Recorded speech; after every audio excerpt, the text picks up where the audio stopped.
there. Thank you for joining me for this week's edition of Telile 24/7. I'm your host, Adam Cook, and we have two detailed conversations for you on this week's show.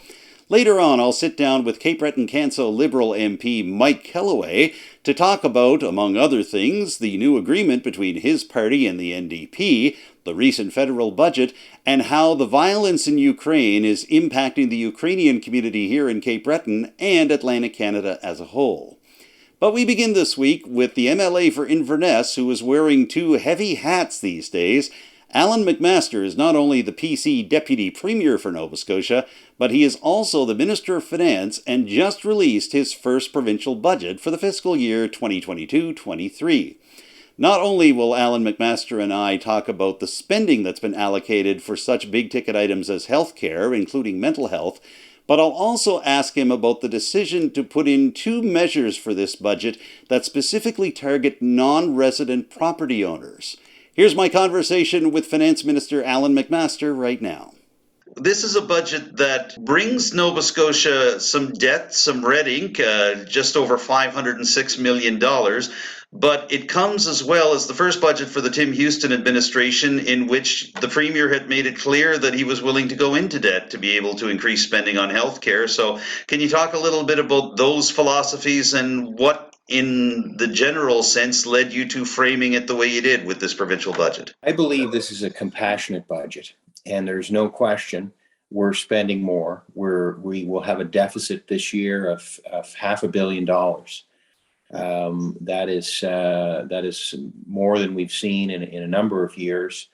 In fact, I don't recall ever seeing a deficit that large. But there's a couple of points I want to make. One is that there is a significant focus on improving healthcare. If you take out the flow through money for COVID from the federal government, we're actually spending almost 10% more on the healthcare system itself. So I think people wanted our government to win the last election. They did, and the majority of them did at least. And I think one of the main reasons was because they felt the last government was not tending to healthcare the way it needed to be. So if we're going to do it, we recognize we need to spend more. We said we would, so it should come as no surprise to people. My concern as finance minister is always making sure that every dollar that goes out the door is watched and that we make sure that it's well spent, because it's not our money, it's Nova Scotians' money. And so this budget, I believe, is a compassionate budget, a significant focus on improving the healthcare system. And the other point I want to point out is that we're actually now a growing province. Our population crossed the 1 million person threshold in December. Yes. Our exports and our jobs are now higher than they were before the pandemic began. So we are a province that is growing. And if we're going to grow, we need to have the infrastructure in place, and that includes a good healthcare system, to ensure that we can realize all the potential of that growth. So that's why we are spending more. And it may not seem like a progressive conservative government thing to do, but we're trying not to be too rigid. We're trying to acknowledge that our province is growing.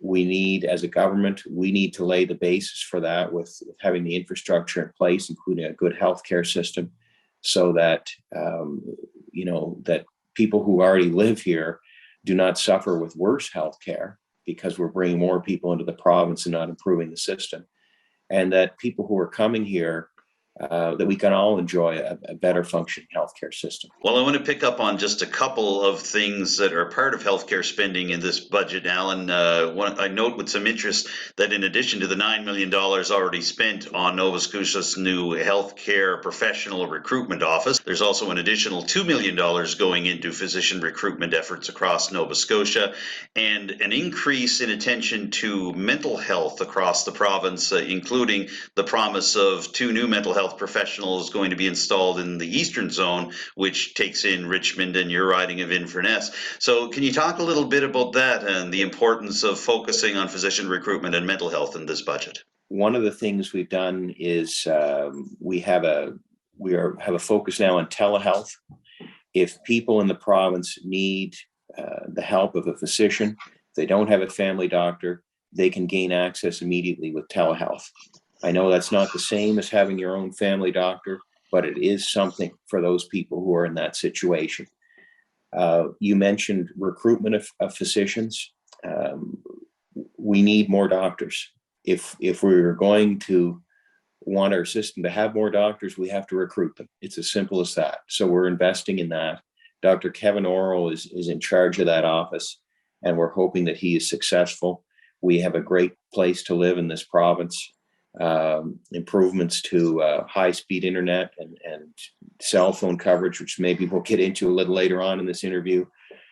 People can work from home. If we have a doctor who's coming to the area and their spouse has a good job where they are, if the spouse can work from home and we have the infrastructure in place to allow them to do that, we might see a physician and their spouse and their family move here from another part of the country, another part of the world.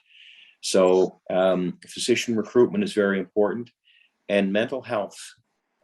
When I think about that, I think about people need help in the moment that they need it for mental health.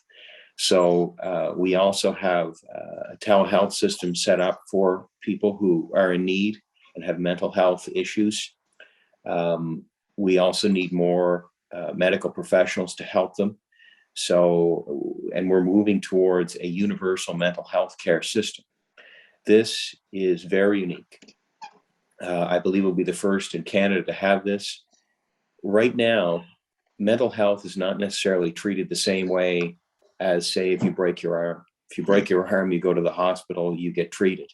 If you have mental health issues, if you need ongoing treatment, you usually need a private medical plan to support you to get that treatment.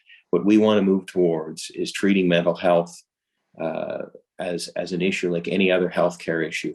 If you have a mental health problem, you should be able to get care. You shouldn't have to worry about having a private medical plan to pay for it. So those are some of the things we're working towards in this budget. Obviously, this is a budget created for all Nova Scotians, and you have a responsibility to all Nova Scotians.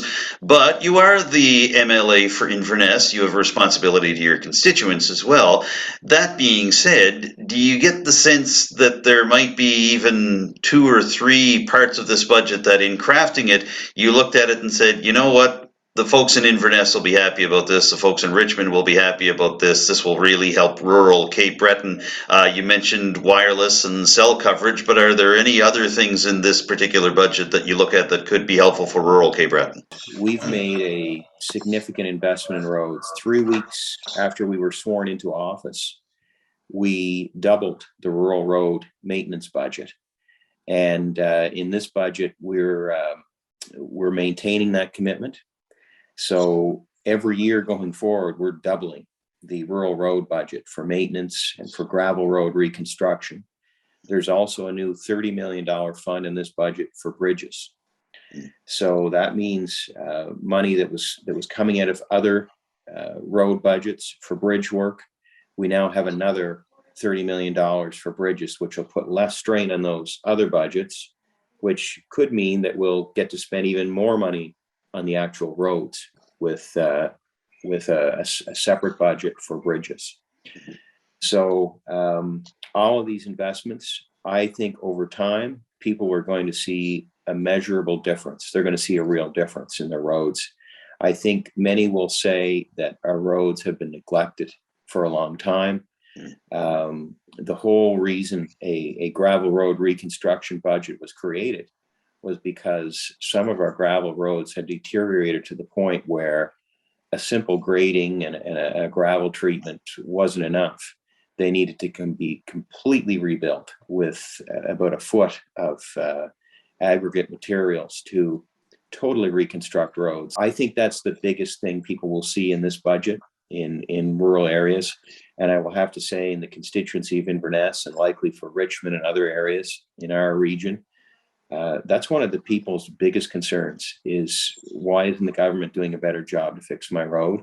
with this budget, we hope that we will make a difference for people. And of course, the capital plan released by the province, you oversaw that just before the budget came out, seeing continued road work in places like the Port Hastings Rotary being replaced by a roundabout, newly announced project in terms of the intersection of Highway 104 in Ald's Cove, and as well some work being done, you mentioned bridges, on bridge work in the St. Peter's area as well in Richmond County. So we look forward to seeing how that turns out.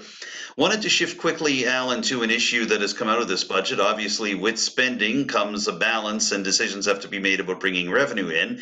So you and your government have made some decisions involving non-resident property owners around Nova Scotia in terms of the deed transfer tax and also an increase in taxes on those properties directly. There have been some concern coming from municipalities. It started with the municipality of Chester leading a province-wide initiative, but local municipalities like Richmond, Victoria, and even Inverness starting to air some concerns. What was the thinking on your part and on your government's part in terms of heading in this direction in terms of non-resident property owners to recoup revenue for this budget to help it balance out? Well, one thing I would say is, and I'd like to remind local municipalities, I know some have spoken more strongly than others, but we're here to represent Nova Scotians. And there are many Nova Scotians struggling to find a place to live. They're competing against non-residents of our province. Many non-residents of our province are from places like Southern Ontario, where they can sell a home for likely 3 times the price of a similar home here, come to Nova Scotia and have lots of money to bid on a house here. So we're acknowledging that, and we have the same constituents as those municipalities. I would also say this: there is an opportunity cost. Yes, people who are non-resident come here and make investment, and that is wonderful, and it's good for our economy. But they don't pay income taxes here. And 20 years ago, this was not as much of an issue. But in the last 2 years, we've seen a massive difference in the housing market. House prices have gone up 30% in the last year. They're not likely to come down anytime soon.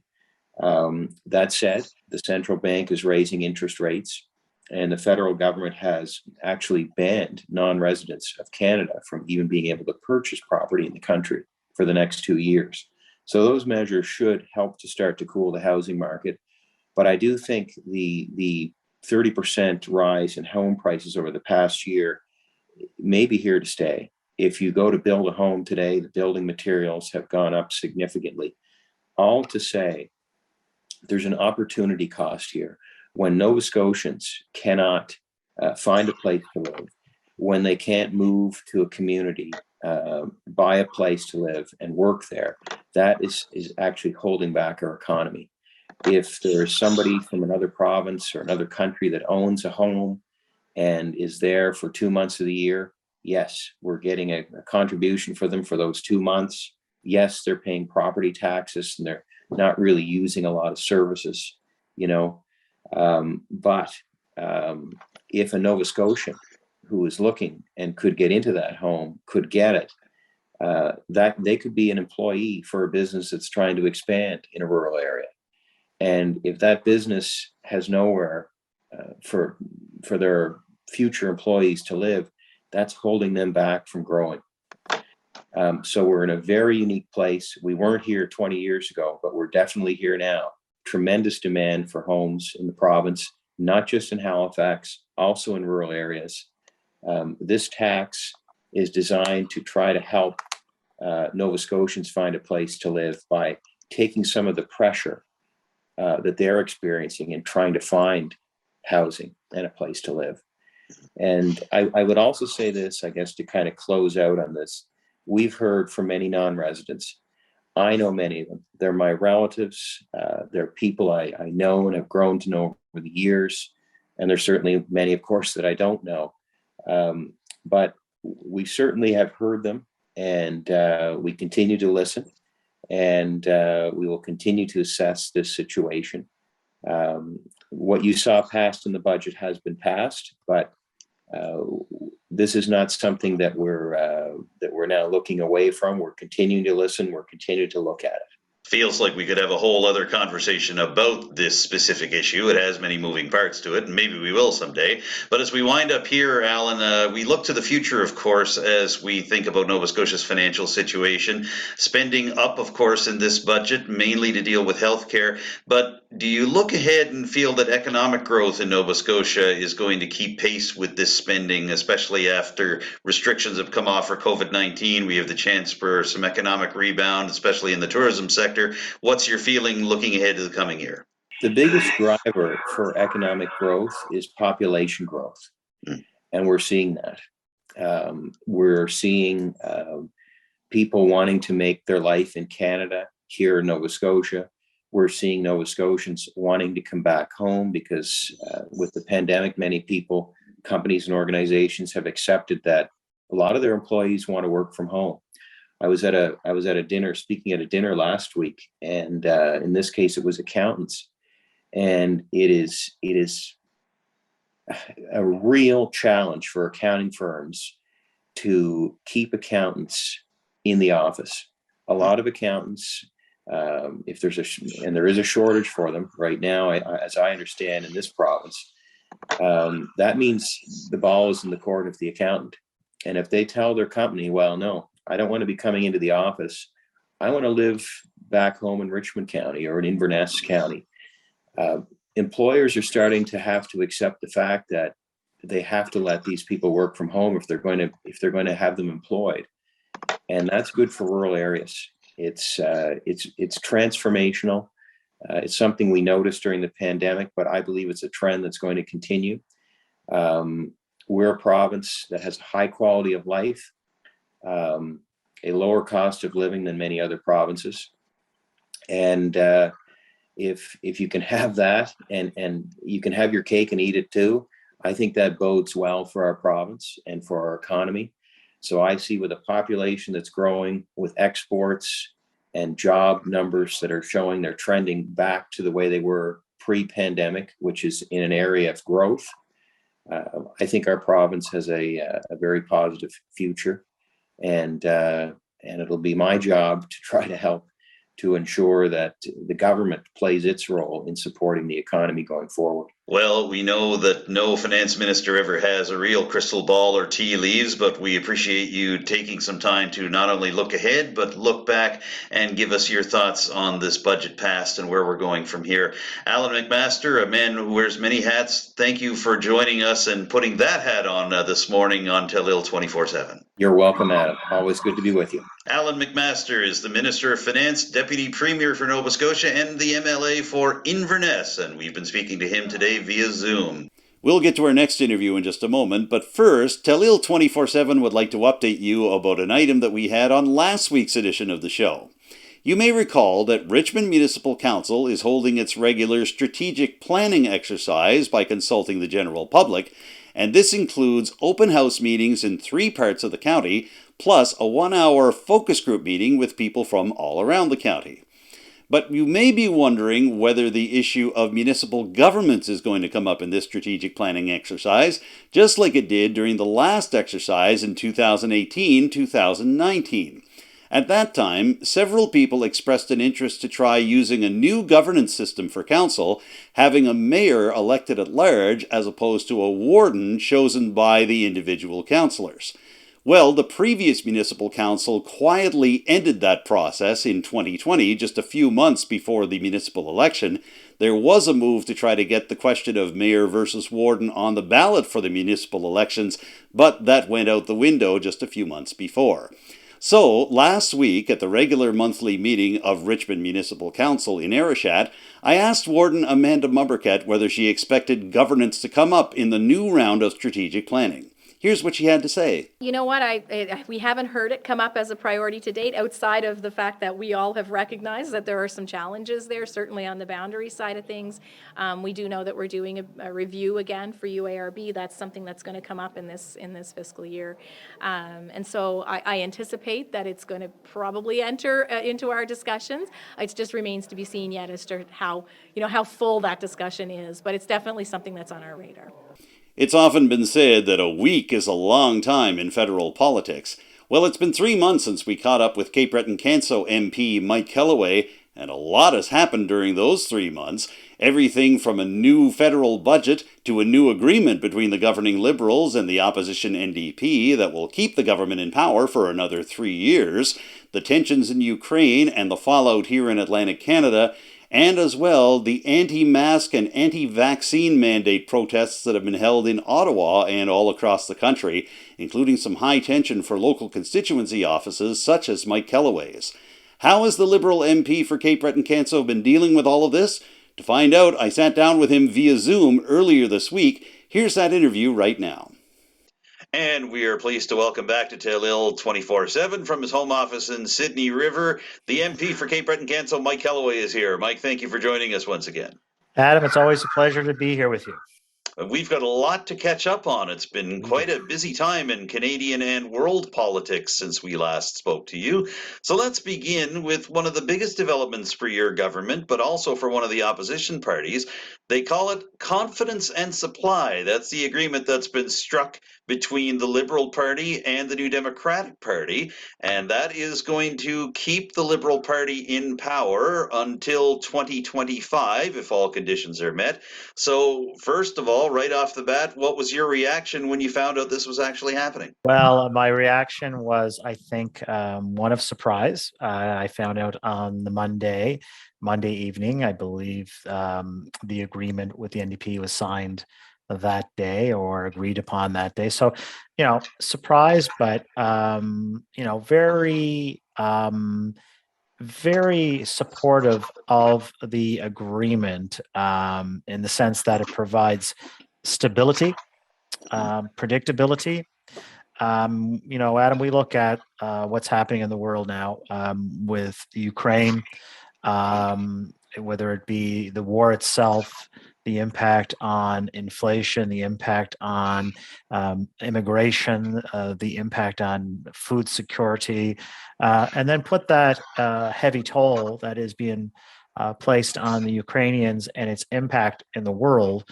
We need to have that same resolve and that same resiliency that the Ukrainians have, and that we've demonstrated as Canadians for the past 3 years. And I think, with those values and those principles of resiliency and resolve and whatnot, I think that it was clearly understood by the Liberal government that we needed to hit challenges head on. We needed to look at things such as daycare, things such as housing, things such as environmental mitigation and adaptation, improving the healthcare system, and reconciliation. These require time. These require focus, and it requires collaboration. So I was pleased with it because I think it was in line with what the voters in Canada asked us to do in the 2021 election. The results indicated a minority government. What that indicates to me is that Canadians want the government and opposition to work together, to find ways to work together to make government work for them. And so I was very, very pleased by it. And the other element to this too is that, the confidence and supply agreement between the Liberals and NDP, it's not about compromising core beliefs of either of the parties or denying the differences between them. It's about making sure those differences, right, don't stand in the way of progress that impacts people in Cape Breton-Canso. So for those reasons, I was supportive of it. And I can tell you that, the last budget, which was only a couple of weeks ago, I think was indicative of Parliament working together. We had an immense amount of focus on housing, rural and urban affordable and accessible housing. We also had dental care, starting off with youth and then finding its way to seniors. So there are a lot of things within the budget. At the same time,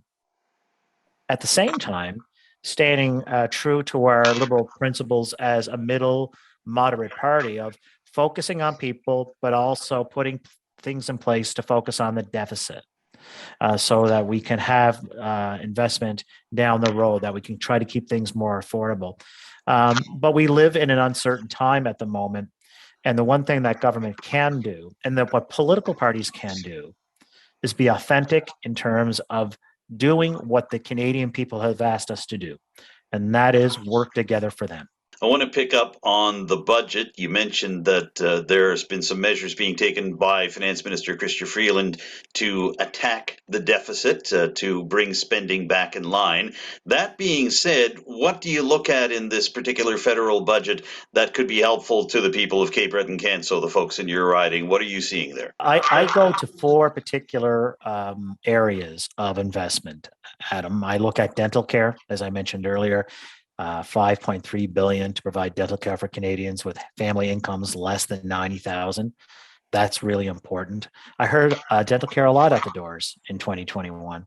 Healthcare, another thing that I've heard at the doors, and also people know how involved I am on the healthcare front before I became a politician and during.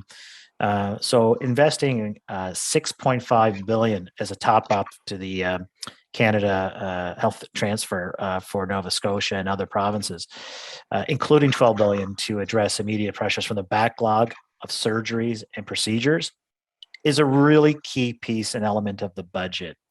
Childcare, of course, we've I think it was months ago, we announced the childcare agreement with the province of Nova Scotia.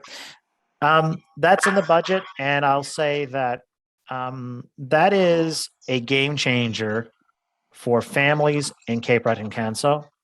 That is a game changer in terms of paying people more to be early childhood educators, to providing quality care, to enhance those that are doing amazing work in early childhood education in terms of infrastructure improvements. But it's also around allowing people to enter the workforce and to have the bandwidth, the time, the money to do so. Real game changer for our riding. And affordable housing.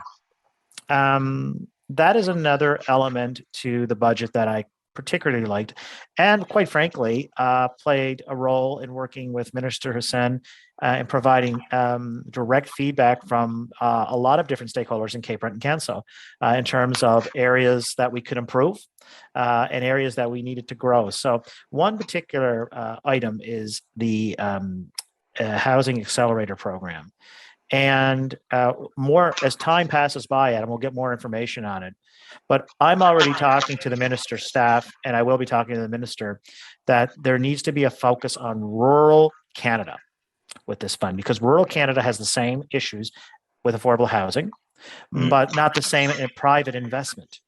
So we need to be able to provide municipalities and not-for-profit groups the grants and also repayable loans, but grants in particular, to be able to upfront some of the costs to make said investment, to provide quality housing in affordable housing in Cape Breton-Canso. So direct impact there, childcare, healthcare, and dental care, which I think is a pillar. And here's the other thing. The ability to say that we'll have 3 more budgets is really key, because you can't solve everything with one budget.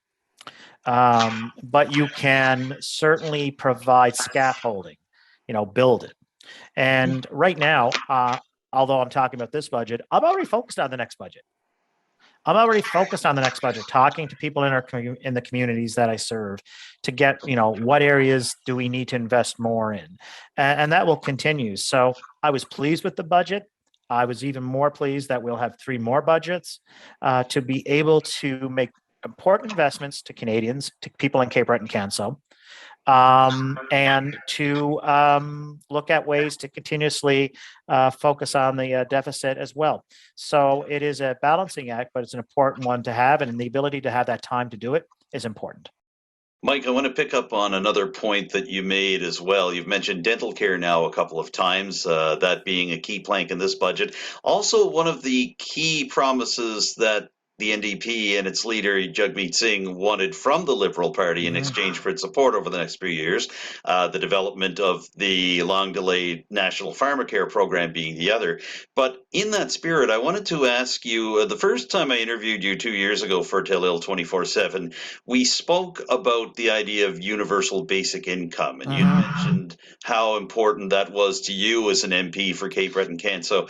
Do you get the sense that the NDP's participation in this confidence in the supply agreement could finally provide the atmosphere in which to have that discussion seriously, to build on what happened with CERB during the early stages of the pandemic, but to see universal basic income become a reality in Canada over the next few years? The conversation on universal basic income is happening and needs to continue to happen more within the House and outside the House. So I think not just the NDP, by the way, I've talked to some Conservatives who see the value and discussions on a universal basic income. So that is still absolutely essential to me. But what we need to do is we need to have a real honest discussion on all the different versions of universal basic income. We need to have conversations with the private sector to just talk about what it is and what it's not. So there is a lot of myths with respect to if you have a basic income, then people want work, where the studies show the opposite. The studies show that people actually start more businesses as a result of having that safety net. The other element to the basic income that I find appealing is that it streamlines the bureaucracy. We have so many different funds out there for different things, which is important. But if we were to look at it in its totality and bring it together, I think we would be able to save a lot more money on just bureaucracy alone, and help people directly. So to answer your question, I think what it does, it adds a different element to the discussion, which is important. And it continues, like I've had discussions, Adam, with some, I won't out the Conservatives because it's not necessarily their party's platform, but a handful of Conservatives I've talked to have said, Mike, I understand that you're talking about universal basic income, and certainly keep us in the loop. Please let us know if you're meeting with different groups, and if we can participate, we would like that. So this will help, and it's about being progressive. And that's what I like about the Liberal Party. It's about being progressive, but also being strong fiscal managers. So this budget, if it didn't have elements to address the deficit, I think would leave us open, and rightly so, to criticism that we're spending and we're not looking at curtailing costs where necessary. And that's where the budget's ethos comes in. This budget was very targeted on specific items. The reason why is that the last 2 years we had to be very general across the board because we were in an existential crisis. Now we need to look at, continuing that path of investing in Canadians, especially in health, especially in affordable housing, especially about helping those that need a hand up, while at the same time looking to ensure that we're strong fiscal managers. Mike, I wanted to spend a couple of moments speaking about the invasion of Ukraine with you. You mentioned that off the top of this interview.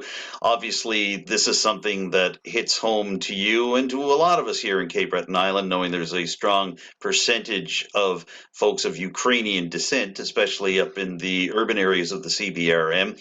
But it impacts us all, and you got a firsthand look of that in the House of Commons not long ago when President Zelensky made a virtual address to Parliament. You were there. What was it like experiencing his words, and what has it been like following this over the past 2 months? I attended the session where President Zelensky addressed Parliament, and very moving, very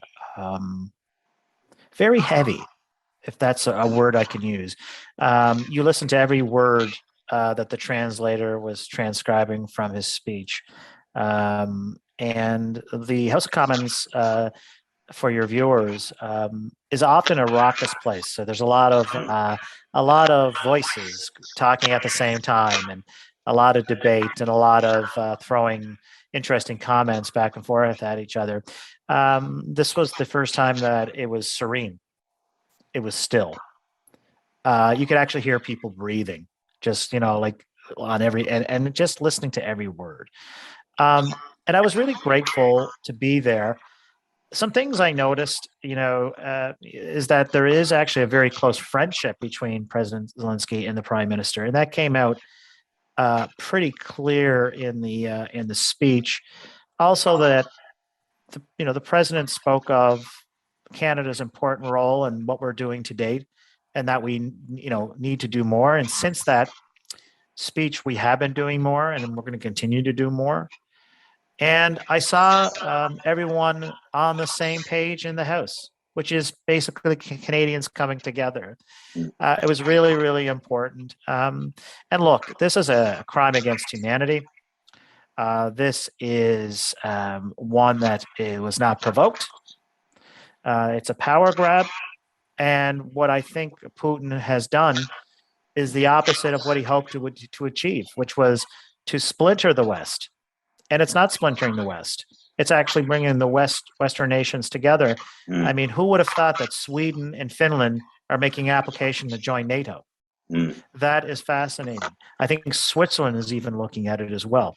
So we got to continue to be there. And I was very humbled to be at the Ukrainian church in Whitney Pier about probably 5 or 6 days, I think, after the invasion. And spoke to people there and to the priests there, Father Roman. And it hits home when you talk to someone who has family there. He has immediate family in Ukraine. And he said up until the time of the invasion, maybe a couple of days later, he could Skype or Zoom or call. And then the Russians cut all of that off. So he had to try to find alternative ways to reach out to his family. And this is where we are. We're in another crisis situation that requires people to work together, to stand up, to do what they can. And people in Cape Breton-Canso are. I've received so many calls to say, how can we take a family in? How can we provide a donation to the Red Cross? And by the way, that's matched by the federal government too. Okay. So we're seeing the best in people, even at the worst of times. And I'll say this, that it's a pretty moving thing for me, and I think you'll find it moving, Adam, and your viewers. When I talked to Father Roman, I was struck by his sermon, who said, pray for Vladimir Putin. And I thought that was an interesting comment coming from a Ukrainian and a priest. And I asked him why, and he said, we have to have the ability to reach out to people, to try to awaken people, to try to do what we can to be constructive in our words. And that came from him. And I'm not sure I would have that same sentiment, but it kind of showed me the power of humanity and leadership at the same time. I imagine Father Roman remembering Jesus's words in the New Testament, what good is it if you only love the people that love you back and you don't love your enemies? Even the hypocrites do that. So, good to see that happening there. And another angle to this, Mike, of course, is that this is a refugee crisis. Once again, you mentioned people saying, how can I take people in? Your caucus colleague, the Minister of Immigration, Sean Fraser, working hard on that, announcing some measures over the last few weeks in terms of getting Ukrainian immigrants, Ukrainian refugees into Canada. What's your take on how that process is going and on the interest of people here in Cape Breton-Canso to make it happen? I can't be clear probably enough on Sean Fraser's abilities and his tenacity in trying to do everything we can from an immigration perspective to help Ukrainians come here. So Sean's been on the ground level working with different departments and the European Union to be able to quickly and efficiently process people who want to come here. And basically what it means is that there's usually a set of metrics, for example, that people that want to come here, refugees, have to fill out. They did in Syria and Afghanistan. And Sean is expediting that process to provide just the essential metrics, get people here, get them to family that are already here or communities that are willing to take them in. And I have to say, not just Sean, Canadians, regardless of political stripe, should be very proud of the work he's doing. Melanie Joly and the work she's doing. I mean, she continues to impress me in terms of her strong stance within NATO, within the G7, in terms of providing what Ukraine needs. Yes, Canada has provided essential services, but we've also provided heavy artillery. And Canada always punches above its weight, but it's because of people like those in Cape Breton-Canso that ask, what can we do? And it's also like people like Sean Fraser and Melanie Jolie and Anita Anand and all the civil servants that are working around the clock to get as many people here as quickly as we can. And we know that it's never fast enough, and we always are trying to find ways to get them here quicker. But the investments made of time and money and energy towards immigration and getting people here and helping those that are there have been, in a short period of time, have been quite inspiring. Well, we'll wind up this interview looking at a conflict of a different sort, and it seems like this feels like it's ages ago, but it has gained new relevance in that we are about to see the launch of a federal public inquiry involving the Prime Minister's invoking of the Emergencies Act during the occupation that took place in Ottawa by the anti-mandate convoy, or the so-called Freedom Convoy.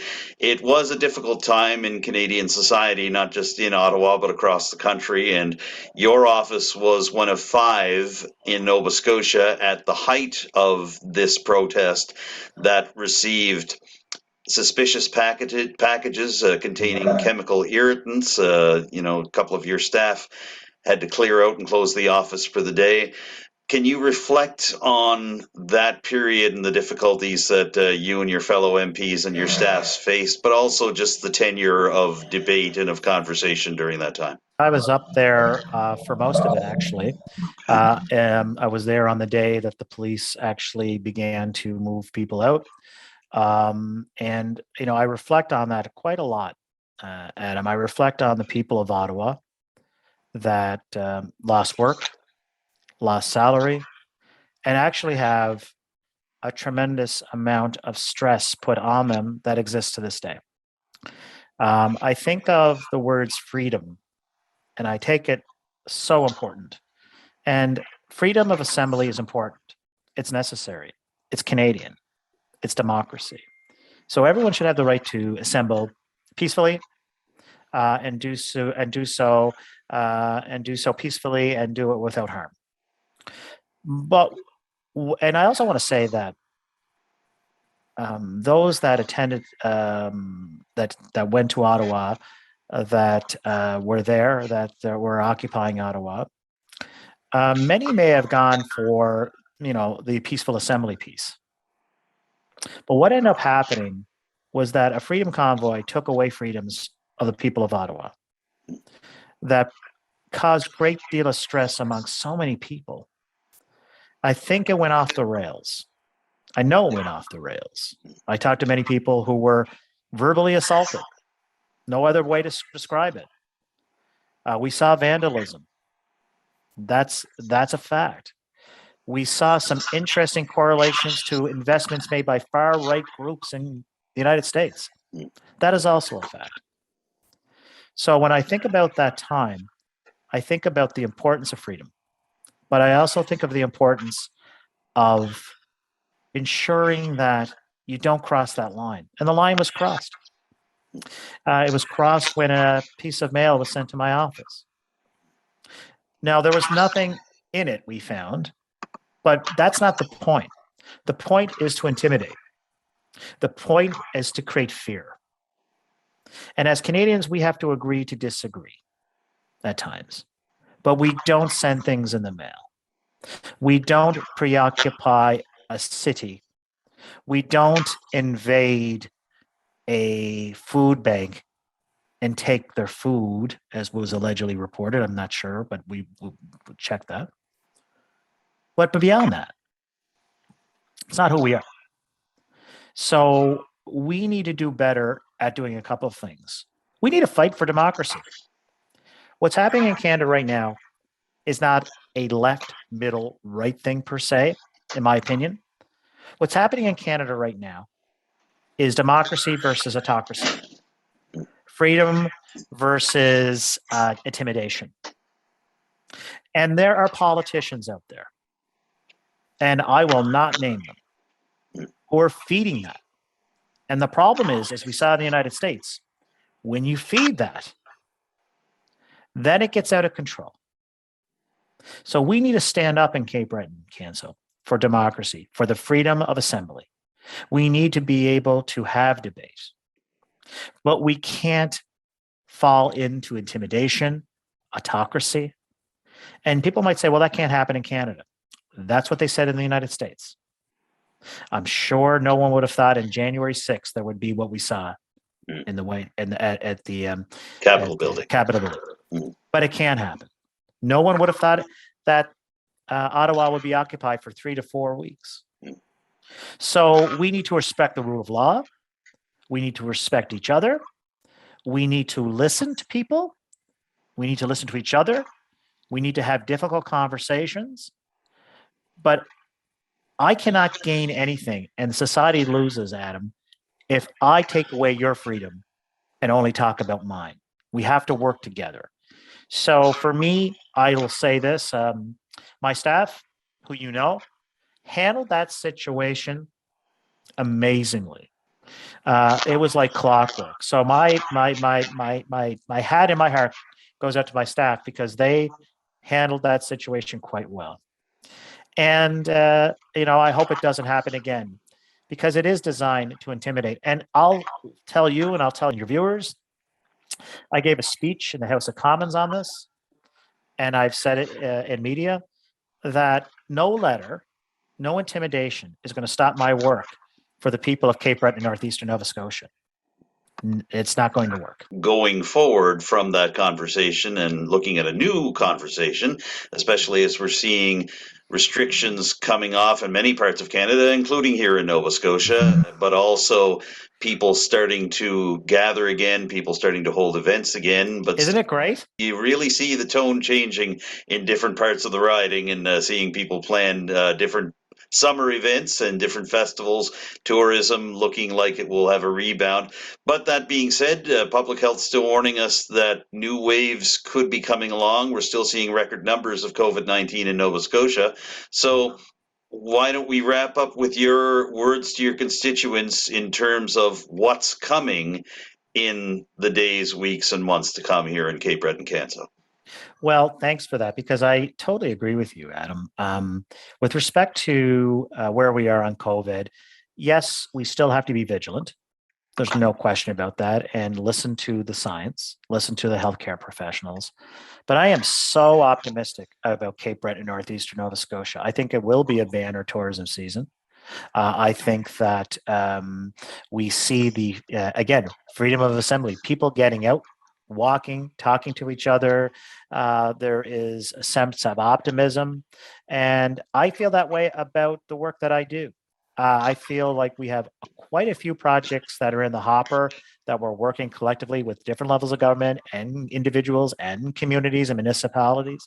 I could look right across this riding and tell you and tell your viewers that we have, I think, some of the most innovative people in the country, that we have some of the most innovative projects coming in the country, that we have a fire to get things done collectively. And I like the fact that when I'm talking to people, there is challenges and concerns, but I respect the fact that there isn't this dystopia that some people in other parts of Canada are putting on the citizens, saying this is not going to happen, this is not going to happen. What's the point? The point is this: we can accomplish great things together. We're showing that now. We showed it for the last 3 years. And to be able to be an MP for the next 3.5 years, to work with you is what I'm relishing. And I tell you what, it gets me out of the bed every day. Well, we're glad you got out of bed and gave us a very thoughtful and wide-ranging conversation here today, Mike Kelloway. We appreciate it. Thanks once again for joining us here on Telile 24/7. Thank you, Adam. Mike Kelloway is the Member of Parliament for Cape Breton-Canso, and we've been speaking to him via Zoom from his home office in Sydney River. Stay tuned for more of Telile 24/7 in just a moment. Lately, among the feedback that you've been giving us about Telile 24/7, you've told us how much you enjoy the Fast Five segment that often ends the program.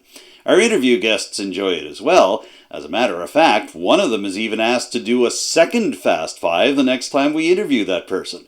And you might see that on an upcoming show. But for now, here is a wrap-up of the best of the Fast Five from our past couple of months of shows, including some bonus footage that you haven't seen just yet. Let's roll them. And now joining us to play Telile 24/7's infamous Fast Five game is the director of the Marine Research Centre at Université Sainte-Anne-Petit-de-Gras, Michelle Thériault. Michelle, are you all ready to play the Fast Five? No. Yeah. Too bad, we're going to play it anyway. Claudia, are you all ready to play the Fast Five? I guess so. Okay, there. Spoken like a champion. There we are, right on. Coffee, tea, or neither? Coffee. What are you taking in your coffee, just out of curiosity? Black. Black. Oh, there. Spoken like the president of a community development association. Right on. Okay. Coffee, tea, or neither? Both. Both. Oh, there you go.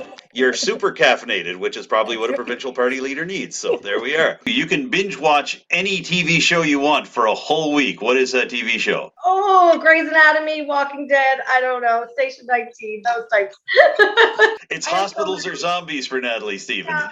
Yeah, definitely. Love is Blind is this binge watch that I do. I watch to get away from the realities of today. The Good Wife. The Good Wife.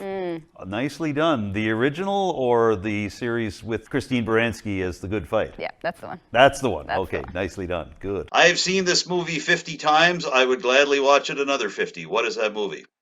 Braveheart. That's my longtime favorite movie, and I haven't watched it in a while, but I probably will watch it again at some point. There we go. I can see that being a real rev up Zach Churchill moment as you're getting ready to address a leadership convention. So there we are. That's a tricky one. Yeah. Oh gosh, I haven't been to the movies much lately, but I don't know. I have 3 small kids, so probably Sting right now because I like the music. Really? Keeps my kids quiet. The first one or the second one? Either. Favorite sandwich? Oh, egg. Egg sandwich. Yep. Okay. Poached or fried? Fried.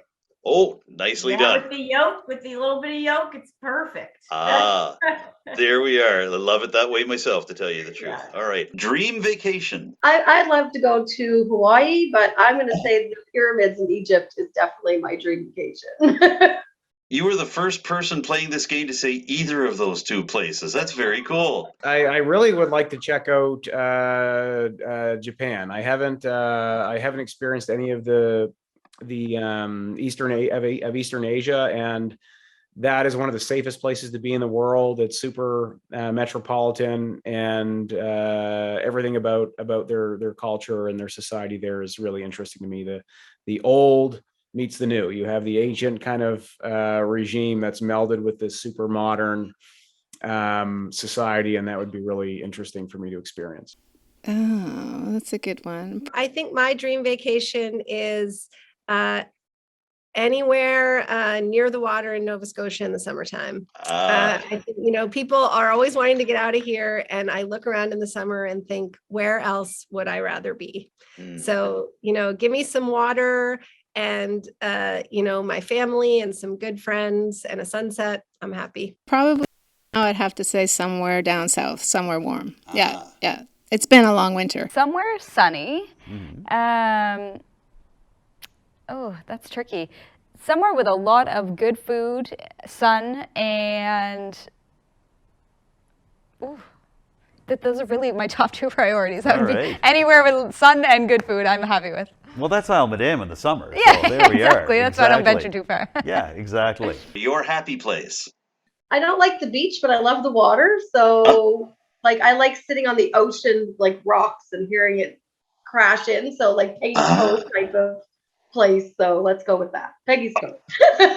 Peggy's Cove. There we are. My happy place is my home with my family, and my happy place is my community as well. I think I feel lucky every day to live in this province and in my community, and to have a safe and happy family to share my life with. And so I don't wish for anything else. You can be one animal for a day. What is that animal? That's actually, I don't know, a puppy. I have a puppy. They're my kids love them to death, and they're treated like kids. So puppy. You can be any animal for one day. What is that animal? My own dog. Your own dog. Yeah, they live an incredible life, so I would love to just do what they do all day. Nicely done. They can spoil you from now on. Exactly, yeah. They became me and I became them just for one day. Oh, I love dogs, so probably some kind of dog. Yeah. Okay. Yeah. Oh, that's great. There we are. Do you have dogs, by the way? Yes, I have 2 dogs. Yeah. So you'd want to be one of your dogs so your dogs could spoil you for a day. Yeah, it's kind of weird when you think of it that way.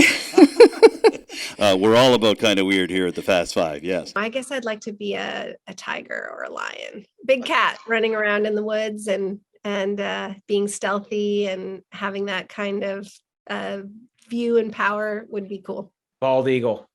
Bald eagle. Nicely done. You want to soar over the province as you're running for leader. There we are. And I can feel a little bit better about losing my hair too. There we are. See, you're getting practical, which is a good way to think about it. Good. Right on. You can be any animal for one day. What is that animal? Pig. Did you say pig? I did. Why a pig? They're my favorite animal. That's just what popped into my head. I love that. No reason. I just want to roll around the mud, I guess. Natalie just wants to roll in the mud.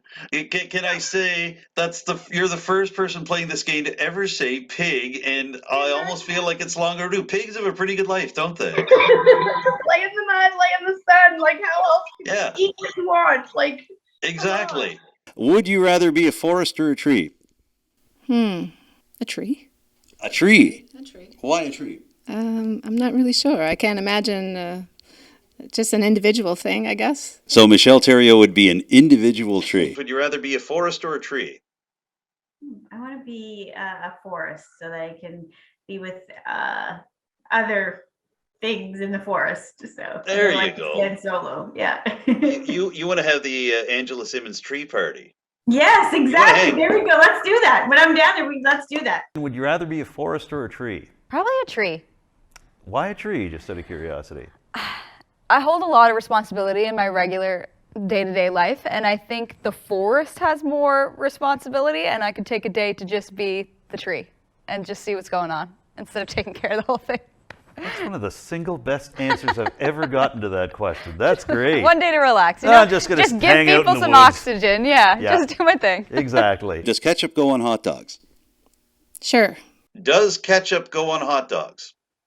Absolutely. I also put peanut butter on hot dogs too, and hamburgers. You know, I've had peanut butter on hamburgers. We have a restaurant in Port Hawkesbury that makes a great peanut butter and jelly hamburger. They call it a Charlie Brown burger. But I've never had peanut butter on a hot dog. I will have to try that sometime. I could put it on anything. There we go. Try it out before you hate on it. I will. Look, I actually developed peanut butter and ketchup sandwiches when I was in the 8th grade. Still a guilty pleasure favorite for me. So, yeah, I will try peanut butter on a hot dog. And I'll say Zach Churchill sent me. And there you have it. That wraps up this week's edition of Telile 24/7. Thank you for tuning in, and a big thank you to my interview guests this week, Allan MacMaster and Mike Kelloway. If you have any thoughts on what you've seen over the past hour, or you'd just like to make suggestions for future editions of Telile 24/7, I'd love to hear them. You can contact me directly. My home phone number is 902-625-8863, or you can reach me by email using the address adamjrcook, cook with an E, @gmail.com. You can also contact Telile Community Television directly with your comments and suggestions. The station phone number in Arishat is 902-226-1928, and the best email address to use is telile@telile.tv. Don't forget to follow Telile Community Television on social media. We're on Facebook, Twitter, Instagram, and YouTube. And our YouTube channel features every single episode of Telile 24/7, including this one, as well as segments from our individual programs and episodes of our sister programs, Notre Côté and Roundtable. For now, I'm Adam Cook. Thanks once again for tuning in to Telile 24/7. I look forward to seeing you again next week with a brand new show. Bye for now. you.